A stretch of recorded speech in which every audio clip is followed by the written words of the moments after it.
Welcome to the Deep Leadership Podcast. Today I'm joined by Mark Herschberg. Educated at MIT, Mark has spent his career launching and fixing new ventures at startups, Fortune 500s, and academia. He has developed new software languages, online marketplaces, new authentication systems, and tracked criminals and terrorists on the dark web. Mark helped create the Undergraduate Practice Opportunities Program, which is MIT's Career Success Accelerator, where he's taught for 20 years. Mark also serves on the board of Plant a Million Corals. Mark is the author of the Career Toolkit, Essential Skills for Success That No One Taught You. I'm excited to have him on the show to learn more about these essential skills. So Mark, welcome to the show. Thanks for having me. It's my pleasure to be here. Yeah, it's my pleasure to have you because I'm interested in this idea of this essential skills that no one taught you, because I think there's a big problem with that today. And I'm excited to have you on the show to talk about it. But before we dive into the book and all that's in there, tell us a little bit about what this Career Success Accelerator is at MIT and what you do there. When we created this 20 some years ago, we were getting feedback from companies saying there are skills we're looking for: leadership, networking, team building, communication, all these fundamental skills that we hear about. Companies were looking for this, but they told us we can't find these skills, not just among MIT students, not just among college grads or among engineers, but universally, they can't find people with these skills that they want throughout their organization. And in some sense, you can look at a university as a supplier for companies. We're supplying them labor. We said, well, our customers are saying there's a problem with our supply. We need to address this. So we were fortunate to get a wonderful grant from a man named Desh Deshpande. He's really funded a lot of amazing programs throughout the world. He gave us our initial grant, and we put together what's known as the Undergraduate Practice Opportunities Program. It's named that for historical reasons at MIT. Colloquially, it's the Career Success Accelerator. Okay. And we began taking students in there and teaching these skills. Now, here's the thing. When you think about these skills, you can do semesters, you can do a whole PhD program just on leadership, just on any one of these skills. We said, that's great. We're not going to have time to do that. Our goal was to create a hands-on program where we get the students in, they can try, they can do, they will often fail because we set up our activities so they do try and fail. I can do the math. I'm for MIT. I'm smart. Wait, what do you mean the math alone didn't work? What's going on? And in that moment, that's when they wake up and say, maybe there's something more. And the way I like to think of the program, we open the door for them. We help them understand the importance and the relevancy of these other skills. We give them their first few steps down that path, but then we set them on the right path as they continue to grow and develop those skills throughout their time at MIT and elsewhere. You know, I really like this. I get a chance to talk to graduate students a lot, and I teach a session on leadership. And one of the things I ask them is how many, courses have they had, or how much involvement have they had about the topic of leadership? And these are MBA, international MBA type programs. And a lot of them say you're the first one, or you're the second person to talk to us about leadership. And I'm always surprised by that, because it seems like if you're going for an MBA, you're likely going to be a business leader at some point in your career. But why, and the question is, why have we missed some of these skills? Why aren't these skills maybe part of a typical major program? I don't know. Is it that we focus on the technical and we miss the other skills? Is that why? If you think about it, we've had more formal training in how to tie our shoes than in these skills like leadership or networking, even though people keep telling us it's important. And the reason at the college level, the reason for this is because universities are run by professors. Now, they're wonderful people, but professors are narrow and deep. And what happens is we show up and we say, I want to be an accounting major. Professors say, okay, well, take these intro classes, some intermediate. We decide you need this and not that. If you do all this, we, the PhDs in accounting, we, the experts, will designate you to have this degree. What the degree is saying, it's not saying you're a good accountant. It's not even saying you're a good employee. It's just saying you have achieved this level of understanding in accounting. That's it. And that was good enough 70, 80 years ago when we were cogs in that big corporate machine. I always envision people sitting at their desk and you've got the inbox and the outbox. Your boss says, do accounting on this. You say, okay, yes, sir. And you hand it off. Okay, what next, sir? All you needed was accounting. But as the world shifted, especially through the 80s and 90s, as we flattened organizations, got rid of middle management, and created more cross-functional teams, the hierarchy went away. And in fact, today, if, for example, you think about marketing, the 24-year-old just out of school marketer, she probably knows more than the 54-year-old when it comes to social media. He has to say, what's TikTok? You tell me what to do, instead of I know more than you and I'll just parcel out the work. So the world has shifted and we need different skills now. That makes a lot of sense. It really does. And I'm glad this is why I wanted to have you on the show, because I see this as well. I see it as a problem.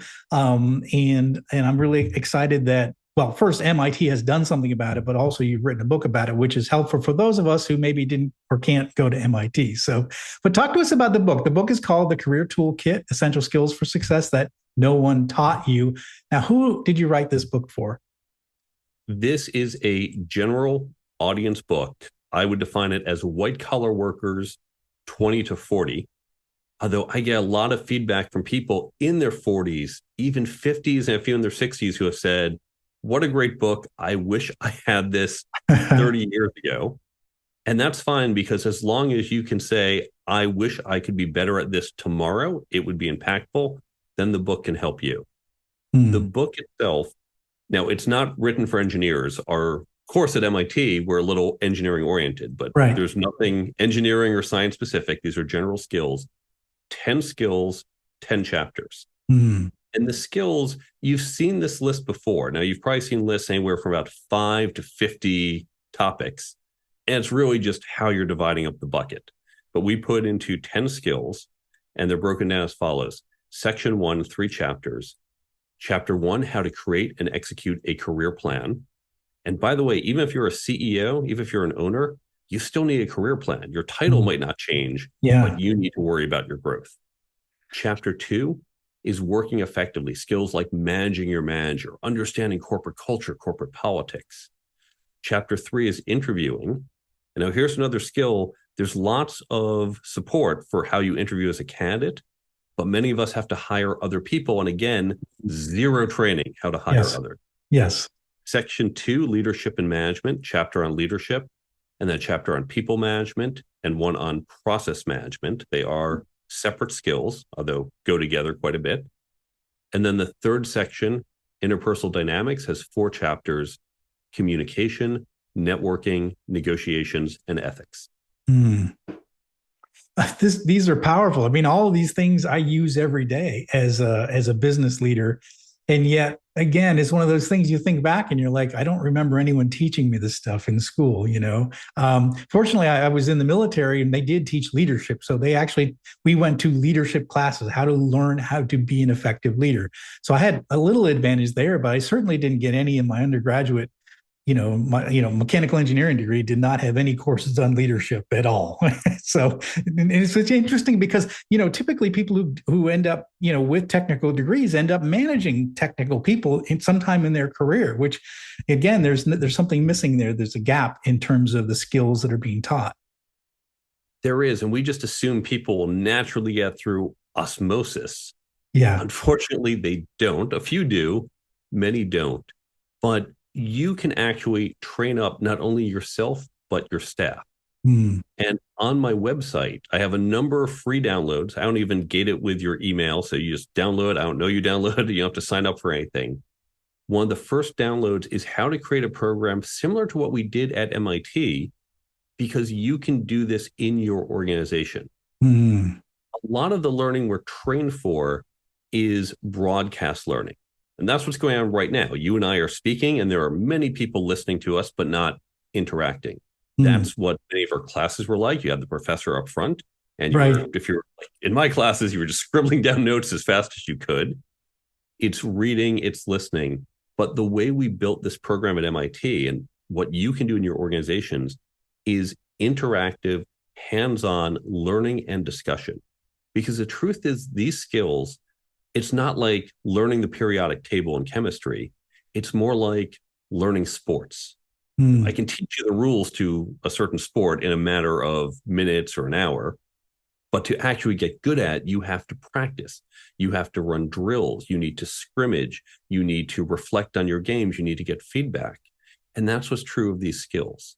So what you can do is create some peer learning groups, create small groups of people within your company, cross-functional. Don't just put all your engineers in one place and all your salespeople in another. Cross-functional groups. And by the way, if you're a solopreneur or super small, find other companies and create groups across the company. They don't all have to be in your same company. Within these groups, you want to take some content that they're going to focus on. Now, yes, you can use my book and chop it up, but if you don't want to use my book, well, use John's book. His books are fantastic. Use other books out there. Use podcast episodes like this one. Doesn't matter what the source is, articles, videos.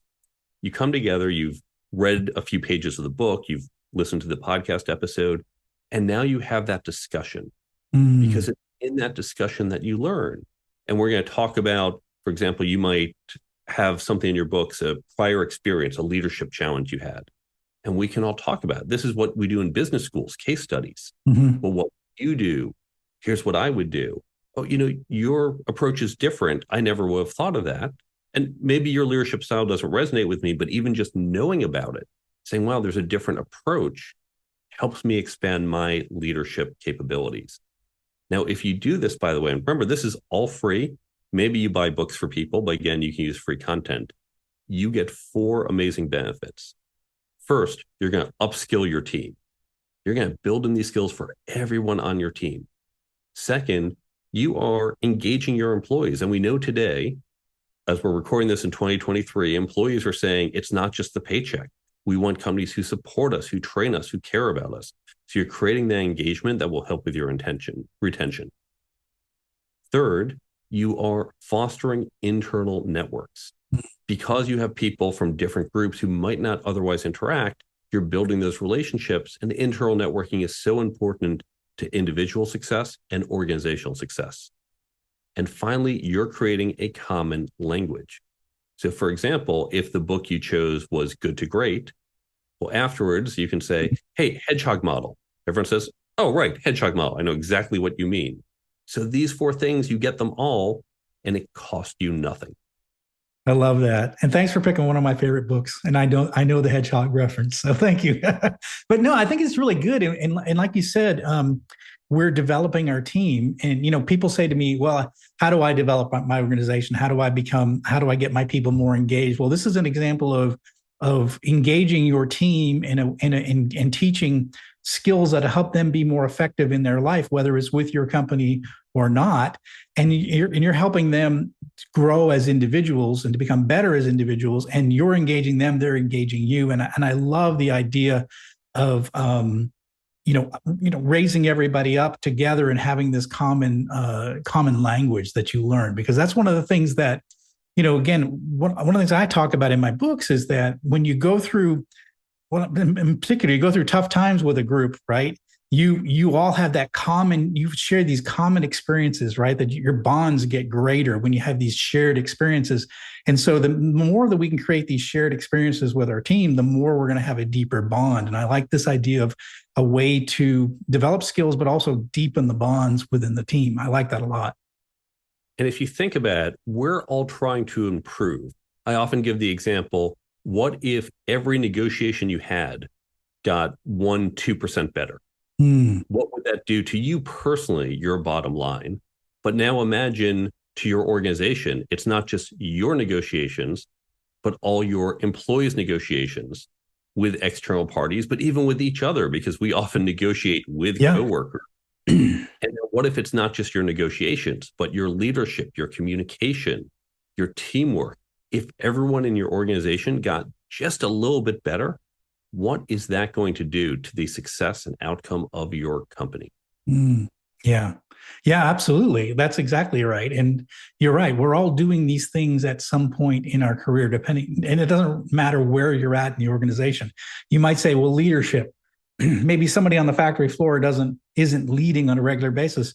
Well, or there's plenty of opportunities to volunteer for an employee, and we're gonna have an employee event. Like they're volunteering to be part of that. Well, they're likely you're gonna lead a small team to be able to put together a party or what have you. We're always going to be using those skills. Negotiation, again, another example where you're going to be using that all the time. And why not get 1, 2, 3% better by learning these skills? So that's one of the things I really like about this approach. So the book you mentioned is for really about anyone. 20 to 40-year-old typically is the audience. But when people read through this book, what are your hopes that they'll come away with? Is it just for them personally in their career, or for them to think deeper about the impact they're going to make in the world, whether they're a leader or involved in some way that they can influence other people? At an internal level, the way each chapter in the book works. And by the way, you can read the chapters in any order. It's not that you start on page 1. You can say, you know what? Networking, that's what I need to work on. So go right to chapter 8 and start there. I like it. Later. Each chapter has a mental shift. It's how you can look at these skills in a different way, in a new way, and then a number of concrete things you can do to be more effective in that role. And then follow up things to continue to improve. And of course, the app that will take it further. So I first want you yourself to improve and be better. But by being better, you're going to impact those around you. Certainly as leaders, as managers, we have an obligation to help those who we are leading and managing. But as you learn about leadership in the book, leadership doesn't just mean you have a senior position. And so all of us can positively impact those around us. And like ripples in the pond, we can expand our reach and have a larger impact on the world. I love that. I love that. And you say that you can apply this to your personal life as well. You certainly can. We'll take negotiations again. And negotiation, how often do we negotiate with our spouse? Heck, we negotiate with our children. People come to me and say, oh, I'm not good at negotiation. It's just not natural. Ask your parents, when you were 3, do you ever say, yes, mom, I will eat every vegetable you give to me? Bedtime, I'm going right to bed. No, you negotiated. Well, what if I only have to eat, half the carrot? What if I can stay up 10 more minutes? We all are natural negotiators. Just forgot that. I love that. That's so true. Yeah. Why did we forget negotiations when we were so good at it at 3? I just want to, like, Mom, I just want to stay up a little later. Mom, I want to eat candy or whatever. But we were great at it. So where do we lose it? Why do we lose that, that childlike approach to negotiations? I love that. I suspect, I'm going out on a limb because I've not done research. At age 3, we had nothing to lose. That's it. That's it. Negotiate. But as adults, in fact, we're afraid. Yeah. Well, what if I ask you for more money or delivery sooner and you say no? Yeah. I'm going to feel rejected, and I'm scared of that. And so part of it is getting the confidence back. It's a little like public speaking. Say, I'm going to go out, and sometimes I'm going to have an amazing talk, and sometimes I'm going to think, oh my God, I bombed. I do stand-up comedy once in a while, and some of those jokes just go, wow, that did not work. But that's okay. I'm not going to take it personally. I'm going to keep going. And same is true for our negotiations. If a negotiation doesn't work, if we sit there and we go back and forth and we don't reach a conclusion, that's okay. That's still potentially a successful negotiation. We just found, well, there was no zone of agreement, but it was worth trying. And so we have to reset our mindset that it's not just one outcome that we can consider successful. I like that. I like that a lot. It's like we talk about on this show a lot, is that you're going to be bad at anything you begin at. So just do it and learn from the process, and you get better at it over time. But not doing it, you'll never get those reps, and you never get the chance to get better at it. So I do like that. The idea of, trying, learning, and getting better over time. It's funny though, you mentioned the fear is a big part of why we don't like to sell, why we don't like to speak, why we don't like to negotiate. That fear of rejection, failure, embarrassment, right? And I do think that fear limits us in a lot of things that we do in our career.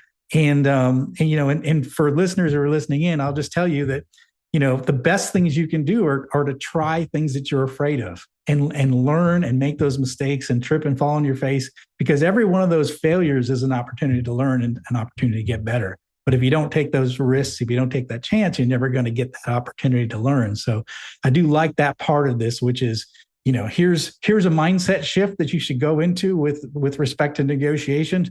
Now get out there and try it and learn from it and figure out your voice in how you properly negotiate, or you properly lead, or you properly speak.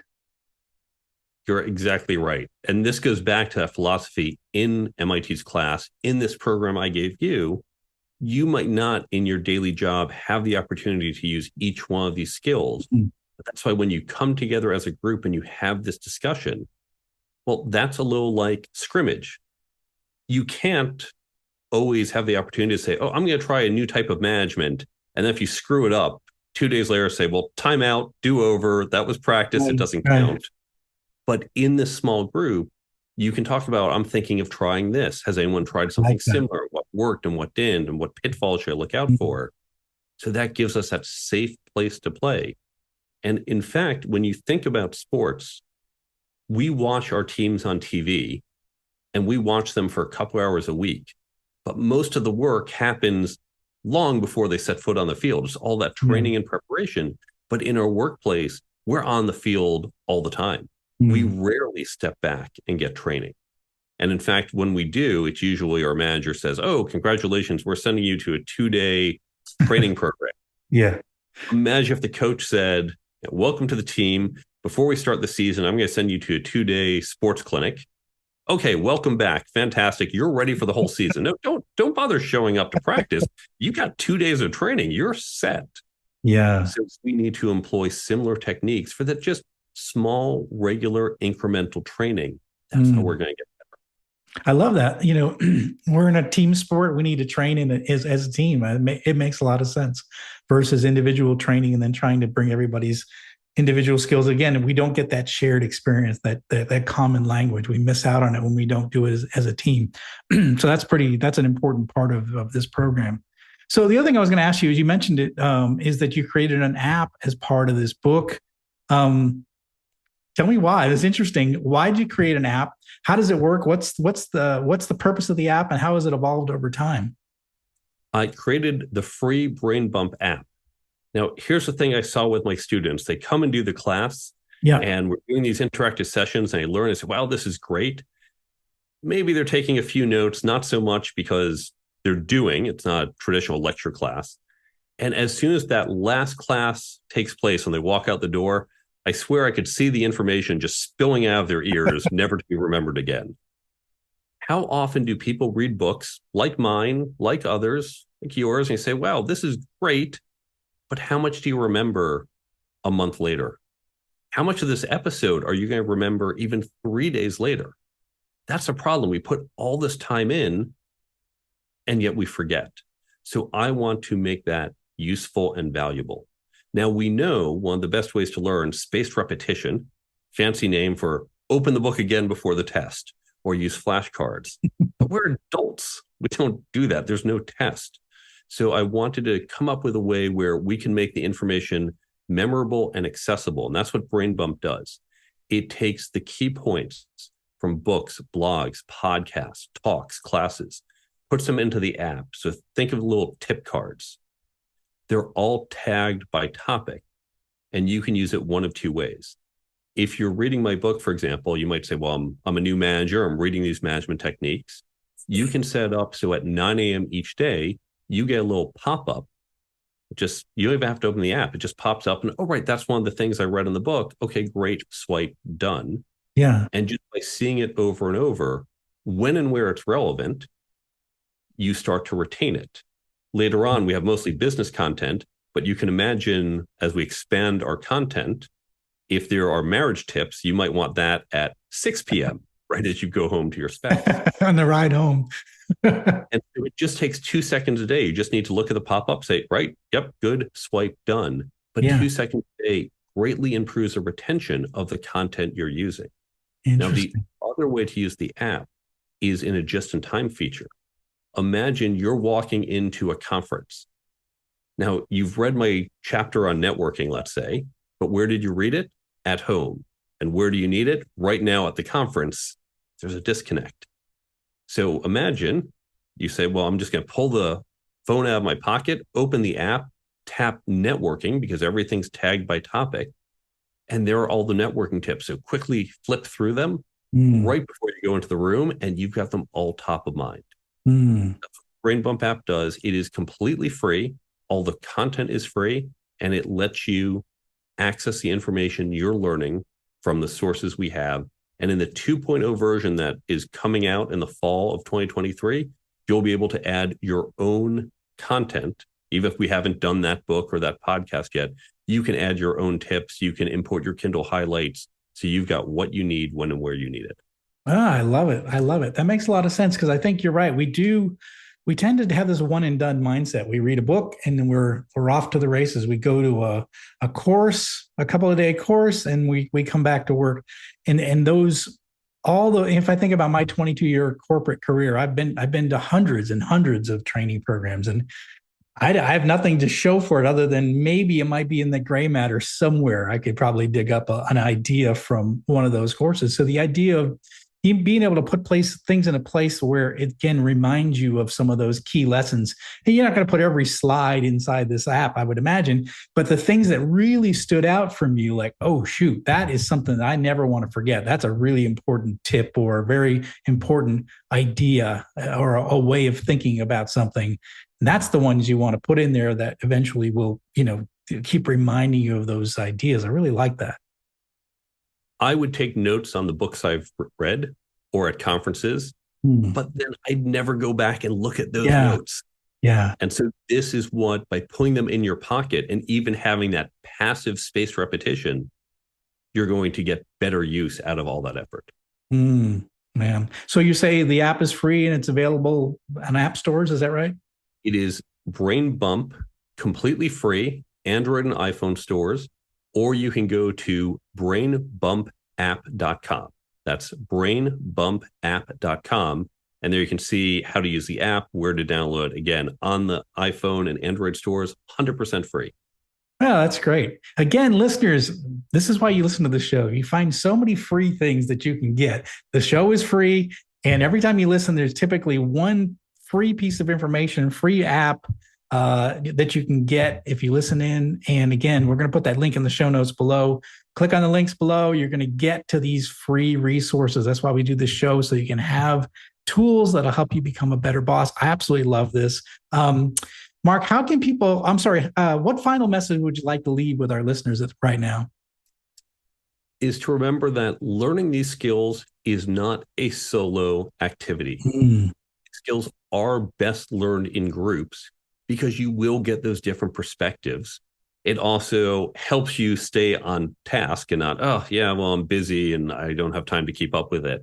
So create those peer learning groups, and that free download on my books website, that's one you can download it. You can establish it in your organization or create a local meetup group if you don't have other people to do it with, but create that peer learning group because that's the best way to learn these skills.